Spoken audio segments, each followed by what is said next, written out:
Estamos en la misma canoa, la paz colombiana. Estamos con las víctimas, estamos con todo lo que esperamos sea mejor, sea un futuro plácido para todos los colombianos.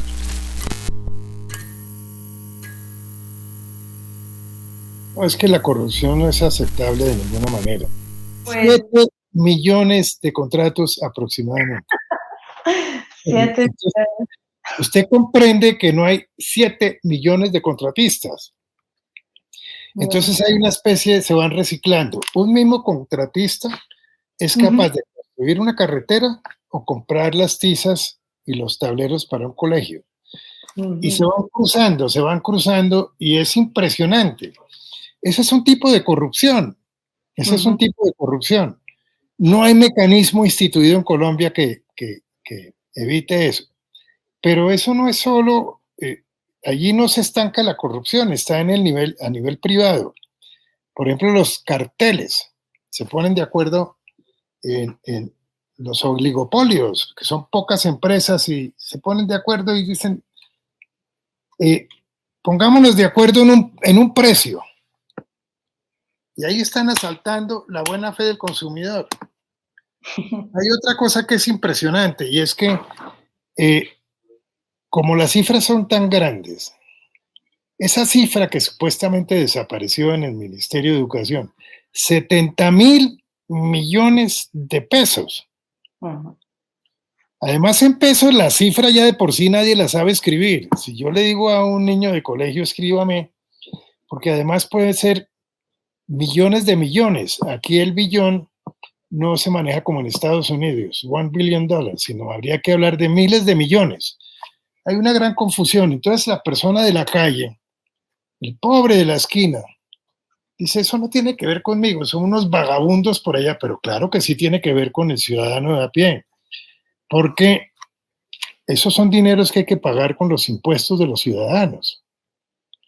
Y alguno de la calle, por más pobre que sea, ha tenido que pagar un impuesto. Por eso, algunas personas muy cercanas, y además magníficas, me hacían caer en la cuenta que hay que encontrar lo que significa el índice del arroz.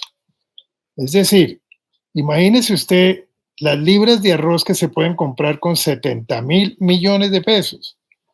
Entonces aquí hay una gente que no merca en los grandes establecimientos a donde uno entra con un carro y va llenando porque va pasando por los estantes y demás. No, estos son compradores, la mayoría de los colombianos compran 2 libras de arroz. Pasado mañana, allá en Europa no existe la panela, pero digamos, usted que la conoce, hablemos de barras de chocolate. Entonces, o la papa, no compran bultos de papa, vienen empacaditos, ¿no? Sino 3 libras de papa, en fin. Entonces se va dando cuenta que esas sumas que están lejanas terminan afectando millones de colombianos. Entonces ese tipo de corrupción también hay que ver cómo se le pone coto. Pero aún más, la corrupción está en la intención, en el delito preparatorio.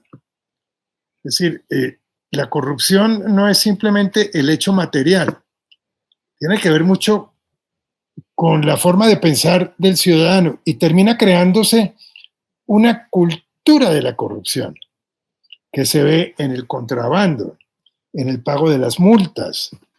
Tienen que ver con la totalidad de la corrupción que, como digo, no se limita exclusivamente a un contrato que produce la desaparición de 70.000 millones de pesos, sino que también toca con la condición humana, porque la corrupción hay que combatirla desde la formación de la gente.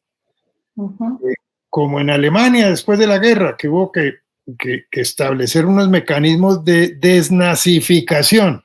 Después de 60 años de conflicto interno, a los colombianos hay que señalarles que no se puede robar, que no se puede matar, que hay que respetar al prójimo. Esa es una estrategia también que hace parte del control de la corrupción. De tal forma que, como usted puede ver, evidentemente, son variables que se van interconectando y que tocan, primero que todo, con el alto en el camino, y yo uno mucho el manejo de la corrupción a la paz.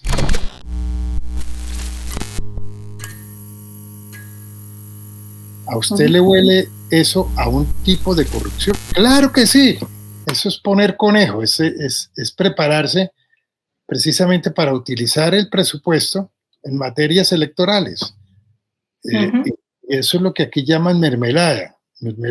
Yo le llamo corrupción y vagabundería, porque es que la mermelada es muy dulce y esto no tiene sabor a dulce, sino sabor agrio.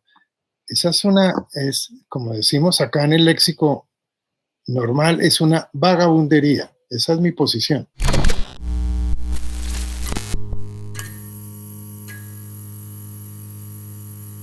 Pues, mire, yo me estoy sonriendo porque eso hace parte de este escenario que parece más una pieza de teatro. Hoy lo decía, no sé si es tragedia o comedia, pero el doctor, que es un tipo joven, está muy bien, la juventud al poder, como decía alguien, nunca ha visto un cultivo de esa naturaleza.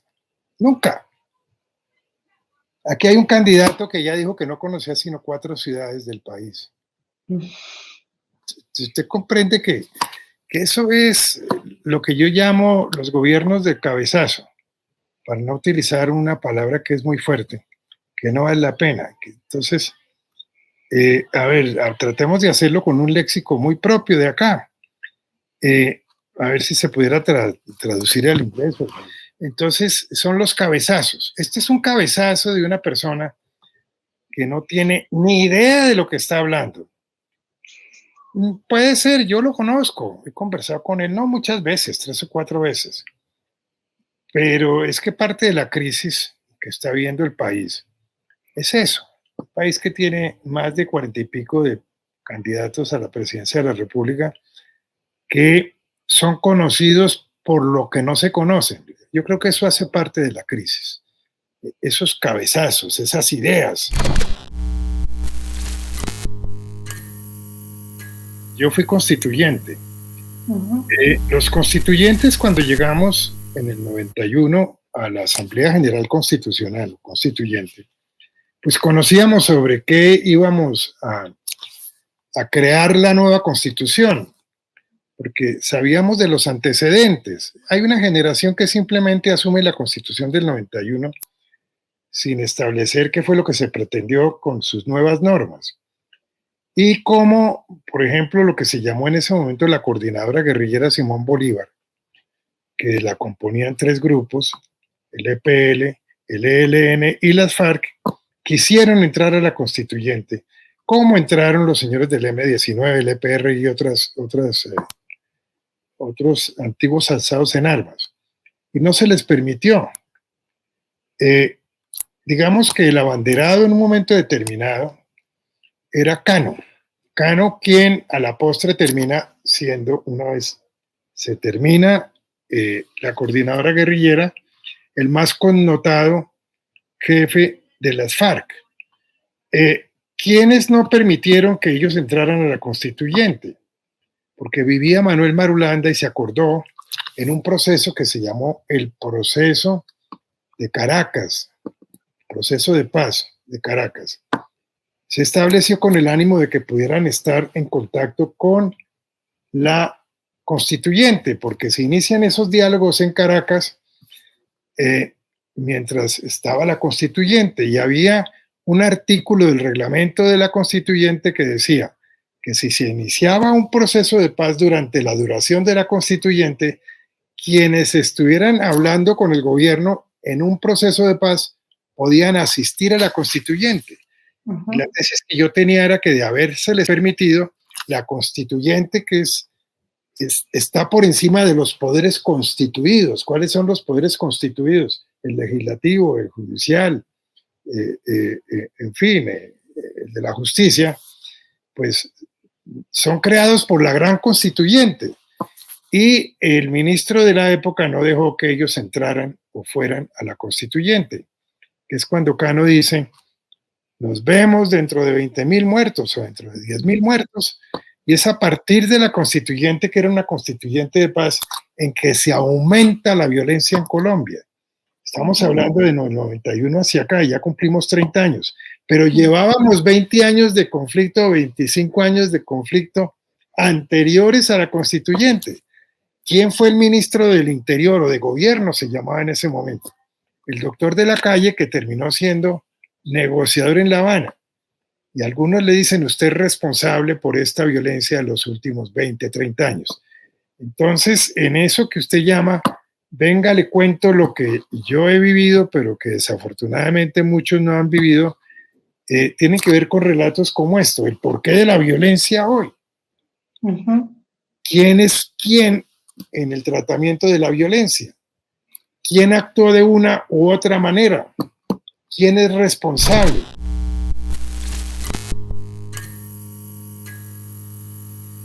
Eso lo tumba la Corte Constitucional o simplemente, pues, superado este régimen de novatos, hay que buscar que se regrese a la normalidad jurídica. Es que no se ha aceptado por parte del gobierno que muchos de los temas que hacen parte del Acuerdo de La Habana hoy rigen y son de obligatorio cumplimiento. Y ahí hay un estatuto precisamente para manejar la protesta social. Hay unas garantías para los que protestan. Hace parte de la participación política.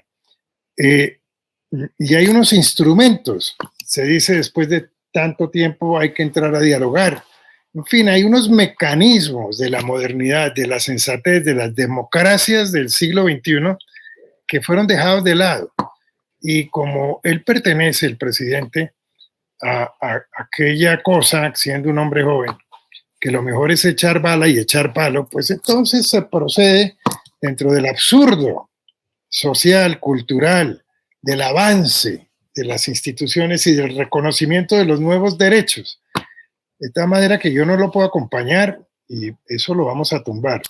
Y lo vamos a tumbar para nunca jamás. Eso es algo que tiene que entrar en aquel capítulo de la no repetición. De tal forma que dentro de los lunares grandes que recogerá la historia del actual gobierno, estará esa por excelencia. Y la justicia eventualmente va a tener que llamar al señor ministro de Defensa, a comandantes de la policía y demás, a que expliquen qué fue lo que pasó, porque todo eso conlleva responsabilidad y sanción.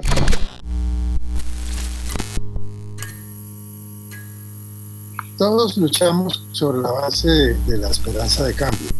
En este momento no hay nada resuelto, absolutamente nada resuelto, así estemos en un calendario electoral que ha venido avanzando. Aquí puede haber sorpresas. A eso yo tendría que decirle, amanecerá y veremos. Y los que estamos desde la barrera actuando en el escenario de la política, en el entendido de que la barrera son los que no son candidatos, coincidimos en el análisis que hacemos en las esquinas, aquí en mi apartamento, entre los sabios, conocedores y demás, que aquí nada está definido. De manera que eso lo va a hacer todas las veces más interesante, en el entendido de que la clase política está absolutamente desprestigiada. Eso de que usted hablaba de los muchachos, que algunos confundieron lo que se llama los de la primera línea, no es que sean vándalos, no es que no, es gente que está hasta la coronilla, que ha tenido dificultades en el campo personal. Alguna presidente de una confederación obrera estuvo hablando con la primera línea en Cali, preocupados porque el gobierno le decía que no representaban a los que estaban marchando, a todos los que estaban en la huelga. Él fue a ver si podía recoger la representación de los muchachos de la primera línea y ellos contestaron una cosa muy sencilla que tiene que ver con la radiografía real y social de Colombia. Les dijeron, nosotros le damos nuestra representación, pero díganos qué nos va a traer para llevar a la casa. Es decir, apenas 4 o 5 días se conocieron las nuevas cifras de la FAO y se señala que Colombia es uno de los países con más hambre en este planeta. De tal manera que usted tiene que entender que haya un rechazo y que pueda haber sorpresas, porque llega un momento en que la gente no aguanta más. Podrá decirse que hubo vándalos. Vándalos hay en todas partes. Sumado a esa protesta social, aquí lo que se puede esperar es cualquier cosa. Yo no quiero adivinar, yo hago fuerza porque todo salga bien, porque Colombia pueda cambiar.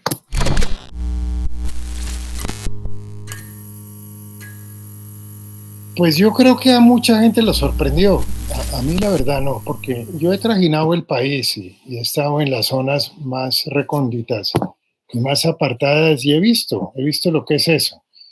Que fue lo que se manifestó ahora con mayor fuerza con la pandemia, que la gente no podía salir a cultivar, perdió su puesto, no tenían capacidad de compra, mucho menos capacidad de inversión, no podían satisfacer necesidades congruas. Y eso a la vez termina en eso que llamaron la explosión social, en donde la gente pues se manifiesta en algunas ocasiones de manera violenta. Alguien que rompió una ventana para robar una televisión dijo, no, es que yo la vendo y llevo algo para comer a mi casa. Y como ya habíamos anotado, pues un directivo, el presidente de una confederación obrera, que estaba negociando la salida a la protesta social con el gobierno le dijo, es que ustedes no representan a todo el mundo. Entonces él se va a Cali a hablar con los que se llaman los de la primera línea, que son los muchachos que salían a protestar, a echar piedra y demás. Y les dijo, muchachos, estamos tratando de solucionar esto. Dennos su representación para poder hablar en representación de todo el mundo con el gobierno nacional. Y le dijeron, si usted quiere si quiere representarnos, díganos qué nos van a traer para llevar a las casas, a mi casa, decía el muchacho. Y ese no fue un tema de camisetas con la efigie del Che Guevara, nada, es simplemente lo que señaló la FAO. Hambre. Y naturalmente, pues esto lo vamos a tener que solucionar, pero ese es el gran reto. Y el porqué del rechazo a una clase dirigente, la que siempre ha estado ahí, como decía Gaitán, algún caudillo asesinado por allá hace muchísimos años, decía que son las mismas con los mismos para lo mismo. Eso lo tenemos que superar, ese es el gran reto. Los procesos de paz ayudan porque no son simplemente para las entregas de armas, sino para solucionar los problemas objetivos y subjetivos. Objetivos los que tienen que ver con la formación, los que tienen que ver con el espíritu, los que tienen que ver con los anhelos, con las desesperanzas, con la necesidad de superar situaciones. Y los objetivos que tienen que ver con inversión, con cosechas, con la forma de llevar lo producido a donde está el consumidor, que tiene que ver con la movilidad social. El gran reto colombiano, como usted puede ver, es complejo, sin duda es algo que está ahí al frente y que tenemos que acordarnos entre todos para ver cómo hacemos de Colombia un mejor país.